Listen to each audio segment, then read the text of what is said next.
তুমি ছাড়া তো আমার আর কেউ নাই। আল্লাহ গো, তুমি যদি মাফ না করো কে আমাকে মাফ করবে? তুমি যদি মাফ না করো কে আমাকে মাফ করবে? তুমি যদি আমাকে মাফ করো তাহলে তোমার কোনো দিকে কমবে না, তুমি যদি আমাকে মাফ না করো তোমার কোনো দিকে বাড়বে না। আল্লাহ গো, তুমি আমাকে মাফ করে দাও। সারাটা জীবন অন্যায় কাজ করেছি, সারাটা জীবন নাফরমানি করেছি, আমার কাছে কালেমার দাওয়াত কম আসে নাই, আমার কাছে কালেমার দাওয়াত কম আসে নাই, আমাকে লোকেরা কম বোঝায় নাই। ওগো আল্লাহ, তুমি আমাকে মাফ করে দাও। মাফ না করলে কোথায় যাব, কার কাছে যাব?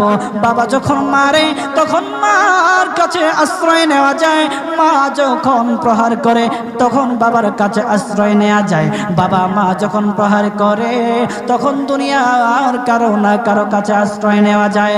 ওগো